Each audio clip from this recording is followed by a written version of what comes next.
Morning to all the students. कैसे हैं आप सब? I hope you all are fine. So students, as you know that yesterday we have started our new unit. That unit is equilibrium. That is unit number 7. So हमने अपनी last class के अंदर unit 7 start की. That unit is called equilibrium. Okay और equilibrium की जो complete unit है उसे हमने दो पार्ट्स में डिवाइड करना है. पार्ट 1 इन विच जिसके अंदर हम लोगों ने स्टडी करनी है about the physical and chemical equilibrium, और जो पार्ट 2 है उसके अंदर हमने स्टडी करनी है अबाउट द आयनिक इक्विलिब्रियम. सो अभी हमने फर्स्ट स्टार्ट किया हुआ है, that is part first start किया हुआ है, that is physical and chemical equilibrium. So physical और केमिकल इक्विलिब्रियम कल मैंने आप लोगों को स्टार्ट किया और स्टार्ट करवाया, और उसके बाद मैंने आपको बताया कि जो इक्विलिब्रियम होता है बच्चों उसको हम फर्दर क्लासिफाइड करते हैं दो पार्ट्स में, that is physical equilibrium and chemical equilibrium. तो फिजिकल इक्विलिब्रियम जिसके अंदर ऐसा सेटअप, इक्विलिब्रियम का ऐसा सेटअप जिसके अंदर फिजिकल प्रोसेस होते हैं, और उसमें हमने एग्जांपल कल पढ़े थे, काफी एग्जांपल हमने पढ़े कल, जैसे how solid convert into liquid, liquid convert into solid, how liquid convert into gas and gas convert into the liquid again, and how solid direct convert into the gas and gas again convert into the solid in a equilibrium state. ठीक है, इसके अलावा हमने कल एक equilibrium और भी read out किया, that solid in liquid. Solid के पार्टिकल जब लिक्विड में डिसॉल्व करते हैं, जैसे शुगर के पार्टिकल वाटर में डिसॉल्व करते हैं, तो they also exist, the particles also have some equilibrium point. उनका भी एक इक्विलिब्रियम एग्जिस्टेंस होता है when the solid dissolve in liquid. ठीक है, और उसी तरीके से जब गैस डिसॉल्व करती है लिक्विड के अंदर तो उसका भी एक इक्विलिब्रियम पॉइंट एग्जिस्ट होता है. तो गैस एंड लिक्विड का जो कंसेप्ट है ये मैंने कल स्टार्ट भी किया था. तो गैस एंड लिक्विड के एग्जाम्पल, गैस एंड लिक्विड के इक्विलिब्रियम में हम बात कर सकते हैं अबाउट द सॉफ्ट ड्रिंक्स, हमने कल बात भी की थी. तो सुनो बच्चे, ध्यान से सुनिएगा. तो जो सॉफ्ट ड्रिंक्स होती हैं, जितनी भी सॉफ्ट ड्रिंक्स होती हैं, उनमें CO2 गैस प्रेशर के साथ, काफी हाई प्रेशर के साथ सील किया जाता है CO2 गैस को, और ऊपर से बंद किया जाता है वो हमारी सॉफ्ट ड्रिंक की बॉटल्स को. ठीक है, तो उसमें कौन सी गैस फिल की जाती है? CO2 गैस फिल की जाती है एट द हाई प्रेशर. तो वो जो CO2 गैस है वहां पर उस बोतल के अंदर, कोल्ड ड्रिंक्स की बॉटल्स के अंदर काम करती है एज ए सोल्यूट का, और जो उसके अंदर जो सोल्यूशन प्रेजेंट है, जो कोल्ड ड्रिंक का सोल्यूशन है, वो हमारा सॉल्वेंट की तरह, एक तरह का मिक्स सोल्यूशन है जिसके अंदर गैस के पार्टिकल प्रेजेंट है, और उन गैस के पार्टिकल्स को हम अच्छे से डिसॉल्व करना चाह रहे हैं उस सॉल्वेंट के अंदर अंडर हाई प्रेशर. ठीक है, तो आप लोगों को पता भी है जब गैस डिसॉल्व, और जो गैस होती है सॉफ्ट ड्रिंक्स के अंदर वो as a prevent to oxidation का काम करती है. मींस वहां जो जितने भी जैसे सॉफ्ट ड्रिंक्स की बोटल्स हैं वो बहुत जल्दी रेंसिड नहीं होती, खराब नहीं होती. ठीक है, तो उनको प्रिवेंट करती है कि वो बहुत जल्दी ये ना हो कि डिस्ट्रॉय हो जाए या खत्म हो जाए, और या बोल सकते हैं हम धीरे धीरे करके उनकी जो फ्रेशनेस है वो बना के रखती है, वो है CO2 गैस. सो CO2 गैस वहां पर काम करती है बच्चों सोल्यूट का. तो आज हमने पढ़ना है गैस एंड लिक्विड का कंसेप्ट, और इसे हमने एक्सप्लेन करना है with the help of law, that is called Henry's law. तो हेनरीज ने क्या समझाया? हेनरीज ने गैस एंड लिक्विड का कंसेप्ट समझाया. तो क्या बताया? The mass of A gas, जो गैस होती है, जैसे मान लो सपोज, मैंने कल भी एक बॉटल बना के आपको एक्सप्लेन किया था इस बात को. ठीक है, ये ऊपर से इसे हमने बंद करा है और यहाँ CO2 गैस भरी है, फिल है. जो मास है CO2 गैस का, मास of the gas that dissolve in A given mass of the solvent. यहाँ सॉल्वेंट फिल है नीचे, और जो गैस डिसॉल्व कर रहे हैं CO2, दिस इज सोल्यूट. तो mass of the solute dissolve in a solvent, the mass of the solute, this is M, mass of the solute dissolve in a solvent at a particular temperature. Condition is temperature remain constant, temperature remain same, is directly proportional to the pressure of the gas, to the pressure that apply on the gas. Why we apply this pressure? To dissolve the CO2 in the solvent. ठीक है, ताकि solvent हमारा जो है वो खराब नहीं हो. ठीक है, तो अब आपको पता होना चाहिए. तो mass of the gas is directly proportional to the pressure apply on the gas. ठीक है, and this directly proportional sign is replaced by a constant that is called KH. This is called Henry constant. ठीक है, तो आप लोगों को पूरे concept से हमें ये समझ आता है, जो CO2 गैस है, जो भी CO2 गैस फिल है वो इक्विलिब्रियम में एग्जिस्ट कर रही है. किसके साथ इक्विलिब्रियम में एग्जिस्ट कर रही है? CO2 present in the solution, CO2 present in the solution.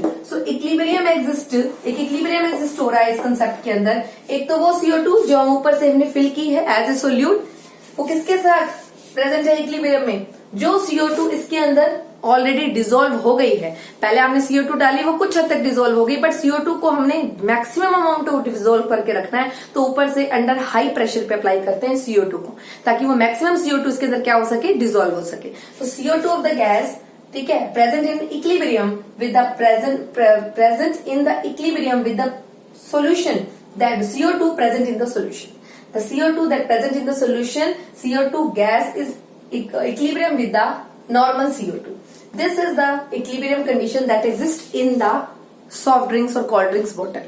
ठीक है, तो आपको याद रखना है जो कोल्ड ड्रिंक्स की बोतल है उसके अंदर भी इक्विलिब्रियम का प्रोसेस है, और जो ढक्कन ऊपर बंद है इसका मतलब है एक इक्विलिब्रियम की एक कंडीशन होती है कि इक्विलिब्रियम वहीं डेवलप होता है जहां पे जो कंटेनर है या कोई भी चीज है वो क्लोज्ड है। तो यस, तो in the this is the characteristics of equilibrium condition, that equilibrium exist in the close container. ठीक है, तो अब आपको पता चला this is called, and this law is called Henry's law. Here the KH is called Henry constant that replaced by the directly proportional sign. Here the mass is the mass of the gas and the P is the pressure that apply on the gas. ठीक है, इतना आप लोगों को पता होना चाहिए about the concept of gas and liquid. तो ये भी हमारा एग्जाम्पल बन जाता है बच्चे फिजिकल इक्विलिब्रियम का। तो these are the some examples of physical equilibrium. पहले हमने पढ़ाया सॉलिड इन लिक्विड, ठीक, वो सॉरी हमने पढ़ाया how solid convert into liquid, liquid convert into gas, and solid direct convert into the gas, all are the example of the equilibrium. और फिर हमने एक पढ़ा हाउ सॉलिड जब डिसॉल्व करती है लिक्विड में, वो भी इक्विलिब्रियम का कंसेप्ट है, और जब गैस लिक्विड में डिसॉल्व करती है वो भी एक इक्विलिब्रियम का कंसेप्ट है। ठीक है, और इक्विलिब्रियम क्या है, ये वो कंडीशन है जो आप फिजिकल प्रोसेस और केमिकल प्रोसेस दोनों में देख सकते हैं, और जहां पे रिएक्टेंट की कंसंट्रेशन और प्रोडक्ट की कंसंट्रेशन दोनों अवेलेबल होती है। अब यहाँ पर रिएक्टेंट की कंसंट्रेशन भी होगी, खाली CO2 भी होगा, और CO2 इस सॉल्वेंट के अंदर डिसॉल्व भी होगा, तो दोनों की कंडीशन अवेलेबल मिलती है हमें। इस कंडीशन में रिएक्टेंट के पार्टिकल भी होंगे और प्रोडक्ट के पार्टिकल्स भी मिल जाएंगे। ठीक है, तो वो हमारी इक्विलिब्रियम मिक्सचर की कंडीशन होती है। ठीक है, और जहां पे इक्विलिब्रियम एग्जिस्ट करता है उस स्टेट को हम इक्विलिब्रियम स्टेट बोलते हैं। ठीक है, जहां पे भी इक्विलिब्रियम डेवलप होता है या एग्जिस्ट करता है। ठीक है, this is called equilibrium condition. ठीक है, और आप लोगों को पता होगा जैसे ही कोल्ड ड्रिंक की बोतल ओपन करते हैं तो फिज साउंड आती है, जो फिज साउंड आती है वो CO2 गैस की होती है। जैसे ही बोतल ओपन करते हैं तो CO2 एकदम से बाहर निकलती है।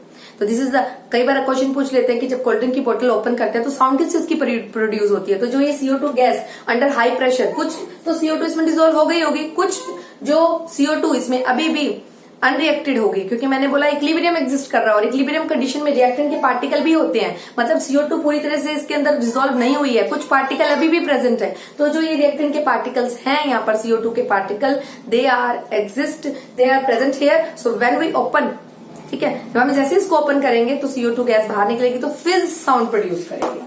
अच्छा, और अगर काफी देर से कोल्ड ड्रिंक की बोतल ओपन है तो क्या फिज साउंड प्रोड्यूस होगी काफी देर तक? नहीं, कोई भी बबल्स नहीं बनेंगे काफी देर से। अगर कोल्ड ड्रिंक की बोतल ओपन है तो ना ही कोई फिज साउंड आएगी। क्या रीजन है बच्चों इसके पीछे? बिकॉज उस समय जो अंदर का प्रेशर और बाहर का प्रेशर लगभग बराबर हो जाता है, और वो जो प्रेशर बराबर होता है that is equal to atmospheric pressure. So अगर आपने काफी देर से कोल्ड ड्रिंक की बोतल ओपन छोड़ रखी है तो फिज साउंड प्रोड्यूस्ड नहीं होगी। यू मस्ट रिमेंबर, ठीक है, इतना हमें पता होना चाहिए। Because now the pressure inside the bottle and outside the bottle remain same, that is atmospheric pressure. So दो क्वेश्चन यहाँ राइज हो गए, जब कोल्ड ड्रिंक की बोतल जैसे ही खोलते हैं तो आवाज क्यों आती है, फिजिंग साउंड क्यों आती है, और काफी देर से अगर कोल्ड ड्रिंक की बोतल ओपन है तो साउंड क्यों प्रोड्यूस नहीं होती, साउंड प्रोड्यूस होनी क्यों बंद हो जाती है। दो क्वेश्चन यहाँ राइज होते हैं, और एक क्वेश्चन राइज होता है हमारा व्हाट इज हेनरीज लॉ। ठीक है, and what is the relation of Henry's law? This is the relation of Henry's law, and in the 12th standard we also do some numerical that is related to the topic that is Henry's law. ठीक है, तो next class 12th class के अंदर board exams में हमारे इससे related Henry's law के numerical भी आ सकते हैं। सो इतना हमें पता होना चाहिए about the Henry's law. Now we will discuss about the characteristics of equilibrium. अब ये इक्विलिब्रियम की क्या कैरेक्टरिस्टिक्स है, हम इक्विलिब्रियम पढ़ रहे हैं, तो what are the characteristics that are related to the equilibrium. What are the characteristics that are related to the equilibrium? What are the characteristics that are related to the equilibrium? So first characteristics that is related to the equilibrium, that जो equilibrium होता है, equilibrium की state जब जैसे मान लो कोई reaction हो रही है और उस समय equilibrium की state exist हो गई, ठीक है, रिवर्सिबिलिटी की स्टेट एग्जिस्ट हो गई, जब कोई रिएक्शन हो रही है, reactant goes to product and product अभी पूरा फॉर्म नहीं हुआ, product again convert into reactant, and in that condition reactant and product both are present in the equilibrium condition. So equilibrium की पहली जो फैक्टर है that is equilibrium can be attained only in close container. Equilibrium है जो सिर्फ close container में होगा. तो पहला पॉइंट है इक्विलिब्रियम अटेन्ड इन क्लोज कंटेनर. इक्विलिब्रियम सिर्फ क्लोज कंटेनर में ही एग्जिस्ट करेगा. ठीक है, equilibrium can be attained only in a close system या क्लोज कंटेनर एट ए गिवन टेम्परेचर. सिस्टम भी लिख सकते हैं. इन ए क्लोज सिस्टम में ही इक्विलिब्रियम अटेन्ड होगा एट ए गिवन टेम्परेचर. कंडीशन है टेम्परेचर रिमेन सेम होना चाहिए. ये नहीं है टेम्परेचर आप बढ़ा रहे हो और आप चाह रहे हो इक्विलिब्रियम एग्जिस्ट कर जाए. ऐसा इक्विलिब्रियम एग्जिस्ट नहीं होता. इक्विलिब्रियम तब एग्जिस्ट करता है जब रिएक्शन हो रही है और टेम्परेचर रिमेन सेम है. और कंटेनर कैसा है, सिस्टम कैसा है, क्लोज्ड है. तो इक्विलिब्रियम कंडीशन डेवलप हो सकती है. दूसरी बात, इक्विलिब्रियम कंडीशन क्या होती है या कैरेक्टरिस्टिक्स क्या हो सकते हैं इक्विलिब्रियम के. Second is eight the equilibrium the measurable property of the system remain same. जब इक्विलिब्रियम की कंडीशन आ जाती है तो जितनी भी सिस्टम के अंदर की मेजरेबल प्रॉपर्टीज हैं जिनको हम मेजर कर सकते हैं, जैसे हमारी होगी प्रेशर हो गया, डेंसिटी हो गई, कलर हो गया, ठीक है, तो जिनको हम मेजर कर सकते हैं, तो ऐसी कोई भी प्रॉपर्टी जिसको हम मेजर कर सकते हैं, इक्विलिब्रियम अटेन होते ही वो प्रॉपर्टी जो है वो कांस्टेंट हो जाती है. ठीक है, तो हम बोल सकते हैं eight the condition of equilibrium the measurable property, जितनी भी मेजरेबल प्रॉपर्टीज हैं जिनको हम मेजर कर सकते हैं, they become same, they remain constant. ठीक है. थर्ड कैरेक्टरिस्टिक्स ऑफ इक्विलिब्रियम की बात करें तो equilibrium is in dynamic state. Equilibrium हमेशा डायनेमिक स्टेट में होता है. What you mean by dynamic state means, मैंने आपको कल भी बताया था, rate of forward reaction become equal to rate of backward reaction. जो रिएक्टेंट के पार्टिकल जितनी ज्यादा मोशन से चल रहे हैं उतनी ही मोशन से प्रोडक्ट के पार्टिकल भी अपना वर्क पूरा करेंगे. जैसे रिएक्टेंट प्रोडक्ट में जा रहे हैं उतनी ही तेजी से प्रोडक्ट भी रिएक्टेंट में मूव करने की कोशिश करेंगे. इक्विलिब्रियम पॉइंट आ जाएगा जहां पर दोनों अपना काम पूरा कर लेंगे और दोनों का मिक्सचर हमें मिलेगा. तो व्हाट इज इक्विलिब्रियम. इक्विलिब्रियम की कैरेक्टरिस्टिक्स है, इक्विलिब्रियम का कैसा नेचर होता है. Equilibrium is dynamic state, is a dynamic state. What do you mean by dynamic state? That rate of forward reaction become equal to rate of backward reaction. ठीक है, इतना आप लोगों को पता हो. These are the characteristics of the equilibrium. Next is fourth characteristic. At equilibrium, the concentration of substance become constant at constant temperature. Equilibrium की condition में the concentration होगी, जो substances उसके रिएक्टेंट और प्रोडक्ट के हैं उनकी जो concentration होगी equilibrium कंडीशन में वो constant हो जाएगी eight the constant condition of temperature. ये नहीं आप टेम्परेचर बढ़ा रहे हो और आप ये सोच रहे हो कंसंट्रेशन रिमेन सेम. टेम्परेचर बढ़ाने और घटाने से कंसंट्रेशन पे फर्क पड़ेगा. तो कंडीशन है at the equilibrium the concentration of the equilibrium mixture remain same at the constant temperature. ठीक है, तो at the equilibrium concentration of substances that are present in the system, जो क्लोज सिस्टम के अंदर जो भी कंसंट्रेशन है, किसी भी सब्सटेंस की कंसंट्रेशन है, वो क्या हो जाएगी, कांस्टेंट हो जाएगी इक्विलिब्रियम आते ही. और जब वो कांस्टेंट होगी तो कंडीशन है टेम्परेचर कांस्टेंट रहना चाहिए. Temperature is also remain same. Temperature बढ़ेगा घटेगा तो कंसंट्रेशन पे इफेक्ट पड़ता है. ठीक है, इतना आप लोगों को पता होना चाहिए. Last characteristics of equilibrium is the value of equilibrium constant represent the extent to which the process proceed before equilibrium is achieved. जो इक्विलिब्रियम की बात हो रही है तो इक्विलिब्रियम का एक कांस्टेंट होता है that is called equilibrium constant. तो वैल्यू जो होती है उस इक्विलिब्रियम कांस्टेंट की, जैसे मान लो सपोज मेरे पास A गोज टू B, तो मेरे पास जो कंडीशन आएगी, जो मेरे पास क्या आएगा, product upon reactant. Means product क्या है मेरे पास, या बोल सकते हैं ये रिएक्टेंट है, ये प्रोडक्ट बना रहा है, तो जो K होगा this is called product upon reactant. तो जो रेशियो होगी इनकी, this is called equilibrium constant. So value of equilibrium constant represent the extent to which the process proceed. K की वैल्यू डिसाइड करती है कि रिएक्शन कितनी प्रोसीड कर चुकी है, कितना इक्विलिब्रियम उसमें आ चुका है. This is decided by the equilibrium constant value that is K. The equilibrium constant decide the reaction, how much reaction is proceed. So these are the characteristics that is related to the equilibrium. That equilibrium exists in a closed container. Equilibrium is a reversibility condition. Equilibrium is in dynamic motion. And okay, at the equilibrium condition, the concentration of the mixture, concentration of the substances remains same at the constant condition. in the equilibrium condition, at the equilibrium condition, the measurable property of the complete system is remain same. जो measurable property है वो change नहीं होती जब equilibrium condition exist करने लगती है. तो these are the characteristics that is related to the equilibrium. ठीक है, these are the characteristics that is related to the equilibrium of the concept. So now we will discuss about. तो बच्चों हमने ये पढ़ी characteristics equilibrium की, चाहे आप इसे फिजिकल जो स्टेट है या फिजिकल प्रोसेस है उसकी कैरेक्टरिस्टिक्स मानिए, चाहे आप केमिकल प्रोसेसेस हैं उसकी कैरेक्टरिस्टिक्स मान के चलिए. These are the characteristics of the equilibrium. And now we will discuss about equilibrium in chemical process. अभी तक हम बात कर रहे थे इक्विलिब्रियम इन फिजिकल प्रोसेस की बात करी हमने, अब हम बात करेंगे equilibrium in chemical process. So how equilibrium takes place in chemical process, how with the help of number of reactions are involve during this. So now we will study about the equilibrium in chemical process. बहुत से process होते हैं but equilibrium का process पढ़ेंगे हम in chemical process के duration. Study about the equilibrium in chemical process. So students, as you know that जो equilibrium होता है वो फिजिकल प्रोसेस में भी होता है. फिजिकल प्रोसेस के आपने बहुत से एग्जाम्पल पढ़े. फिजिकल प्रोसेस में मैंने आपको बहुत से एग्जांपल पढ़ाए अभी तक, जैसे ice into water and water again into ice. एक मैंने आपको पढ़ाया water into vapours and vapours again into water. Same as solid into direct into gas and gas direct into solid. This is the example of iodine. ठीक है, मैंने आपको कल iodine का एग्जांपल बताया. These are the concept that is related to the physical processes. इसके अलावा मैंने आपको बताया सॉलिड इन लिक्विड, इसमें एग्जांपल लिया था शुगर इन वाटर. और अभी मैंने एक एग्जांपल लिया गैस इन लिक्विड, इसमें एग्जांपल लिया मैंने सॉफ्ट ड्रिंक का. These are all are the example of physical process. ये जितने भी अभी तक हमने एग्जांपल पढ़े ये फिजिकल प्रोसेस के एग्जांपल थे. अब हम पढ़ेंगे केमिकल प्रोसेस के एग्जांपल इससे रिलेटेड. सो बच्चों, in like the equilibrium in physical process, it can also be achieved in the chemical process. तो physical process की तरह chemical process में भी equilibrium achieve होता है. तो उसके लिए काफी सारी reactions हैं जो मैंने चैप्टर शुरू करते ही एक रिएक्शन तो ली हुई थी आपके आगे. कौन सी रिएक्शन ली थी? N2 plus H2 give rise to NH3. इस रिएक्शन को हमने बैलेंस किया था. इस रिएक्शन को मैंने हैबर्स प्रोसेस के नाम से आपको एक्सप्लेन किया था. ये हैबर्स प्रोसेस की रिएक्शन है. During this concept the reactant की कंसेंट्रेशन डिक्रीज करती है और प्रोडक्ट की कंसेंट्रेशन इंक्रीज करती है.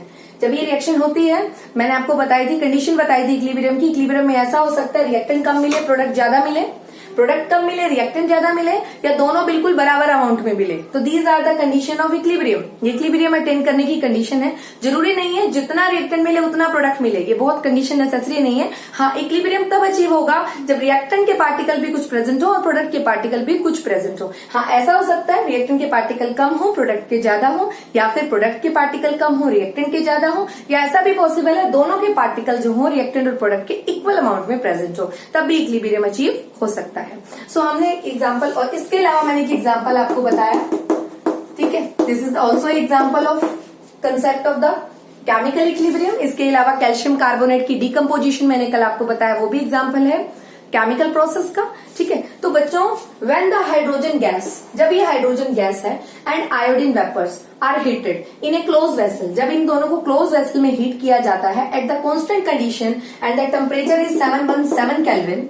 मैं इस एग्जांपल को एक्सप्लेन कर रही हूँ. When the H2 gas and iodine vapours are heated in a close container at 717 kelvin, they are two reacted with each other and formation of HI will takes place. दोनों react करेंगे, HI की formation होगी.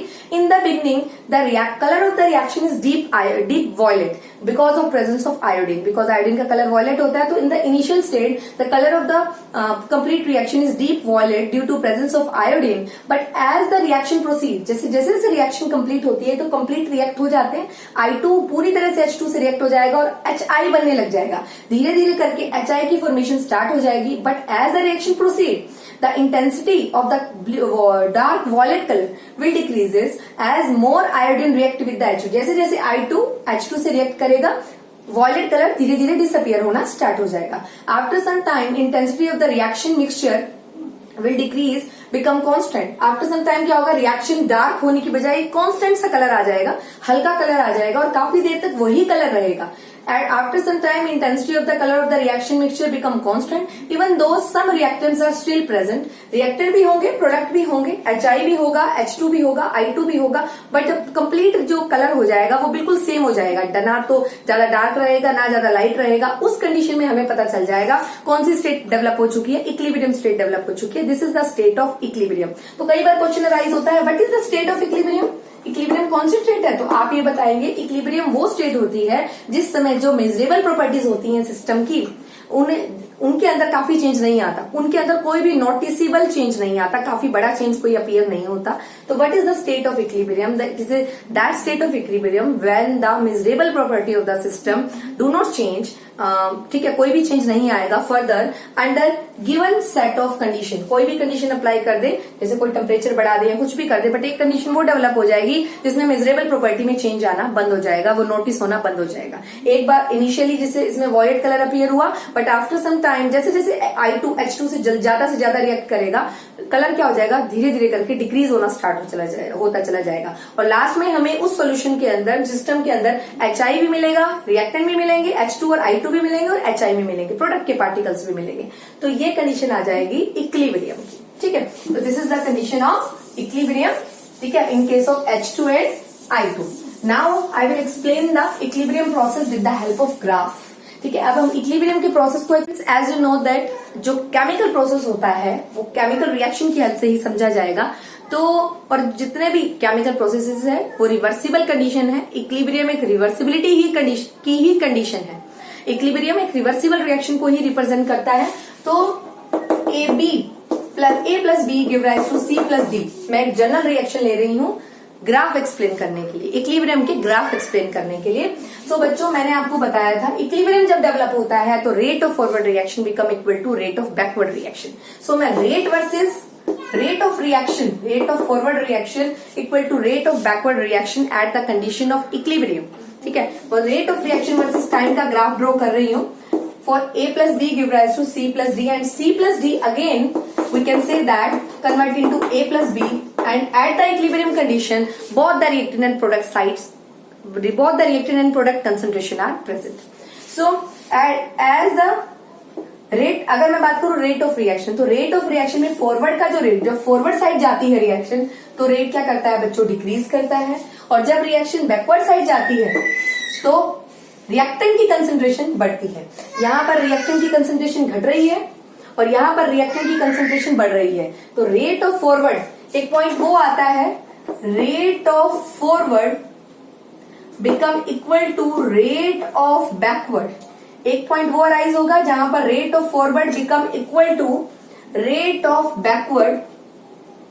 और this state when this will takes place, this is called equilibrium state. और उस state को हम बोलेंगे इक्विलिब्रियम स्टेट. तो हमने ग्राफ किया draw rate of reaction versus time. जैसे जैसे रिएक्शन स्टार्ट हुई, रिएक्टेंट पार्टिकल प्रोडक्ट में गए, प्रोडक्ट के पार्टिकल भी रिएक्टेंट में जाते हैं. Rate of forward become equal to rate of backward होता है और रिएक्टेंट की कंसंट्रेशन डिक्रीज करती है और प्रोडक्ट की कंसंट्रेशन रेट के साथ साथ इंक्रीज कर रही है. तो ये जो स्टेट डेवलप होगी this is called equilibrium state. इसके अलावा अगर मैं concentration of reactant and product की बात करूं, अभी तो मैंने रेट की बात करी, अगर मैं कंसंट्रेशन ऑफ रिएक्टेंट और प्रोडक्ट की बात करूं विद टाइम, तो आप लोगों को पता है इनिशियल स्टेट में, बिल्कुल इनिशियल स्टेट में रिएक्टेंट की कंसंट्रेशन घट रही है, और प्रोडक्ट की कंसंट्रेशन क्या कर रही है, रिएक्टेंट की घटेगी. ठीक है, और प्रोडक्ट की कंसंट्रेशन क्या करेगी, इंक्रीज करेगी. और ये जो डेवलप होगा that state is called equilibrium state. और इस स्टेट को बोलेंगे बच्चों हम इक्विलिब्रियम स्टेट. तो अगेन आई विल रिपीट, मैंने इक्विलिब्रियम पढ़ाया. इक्विलिब्रियम के दो पार्ट हैं, फिजिकल इक्विलिब्रियम, केमिकल इक्विलिब्रियम. अभी तक हमने फिजिकल इक्विलिब्रियम डिस्कस किया आज तक के कंसेप्ट में. इक्विलिब्रियम की कैरेक्टरिस्टिक्स डिस्कस करी. अब हमने इक्विलिब्रियम को ग्राफ से समझना है. ठीक है, तो इक्विलिब्रियम को ग्राफ से समझने के लिए मुझे एक जनरल रिएक्शन लेनी पड़ी. A plus B form C plus D and C plus D again form A plus B. This is the reversibility state, this is the equilibrium state. तो first graph between the rate of reaction with time. तो rate of reaction equal to rate of forward reaction equal to rate of backward reaction. तो दोनों बिल्कुल बराबर बनाने हैं. Rate of forward become equal to rate of backward, but the reactant की concentration decrease होती है तो ग्राफ फॉरवर्ड का ऐसे जाएगा, डिक्रीज होता हुआ। प्रोडक्ट की कंसेंट्रेशन बढ़ती है, ठीक है, तो रेट ऑफ फॉरवर्ड रिएक्टेंट यहाँ पे घट रहा है तो ऐसे बनाना है, और पीछे की तरफ जा रहे हैं तो रिएक्टेंट बैकवर्ड रिएक्शन में जा रहे हैं तो रिएक्टेंट इंक्रीज कर रहा है, तो रिएक्टेंट की कंसेंट्रेशन इंक्रीज कर रही है तो ग्राफ ये बन गया इक्विलिब्रियम स्टेट डेवलप हो गई। ये हुआ रेट के बीच में ग्राफ। अब बना रहे कंसेंट्रेशन, तो रिएक्टेंट की कंसेंट्रेशन बच्चों घटती है, ठीक है, और प्रोडक्ट की कंसेंट्रेशन बढ़ती है। एक बार अगर ये स्टार्टिंग की बात करें तो रिएक्टेंट की कम हो जाएगी, प्रोडक्ट की बढ़ जाएगी। This is the state of equilibrium, ठीक है। तो this is the graph between concentration versus time. So students, ये हमारा टॉपिक था that is related to the equilibrium. So in the next class we will discuss about the law that is related to the chemical equilibrium. हम अपनी अगली class के अंदर जो chemical equilibrium हमने स्टार्ट किया या केमिकल इक्विलिब्रियम से रिलेटेड हमने ग्राफ किए, सो अपनी अगली क्लास के अंदर हम लॉ पढ़ेंगे, law of mass action, law of chemical equilibrium, कुछ लॉ पढ़ेंगे किसके लिए, chemical process that is related to the equilibrium, और वो काफी इंपॉर्टेंट टॉपिक रहेगा। So in the next class we will discuss about the laws that is related to the equilibrium.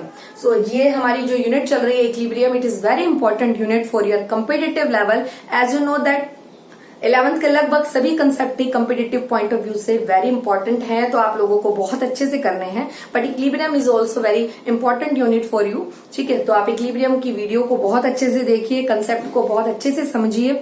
Okay, so students, आज के लिए इतना ही। Do your work in a neat and clean way and regularly.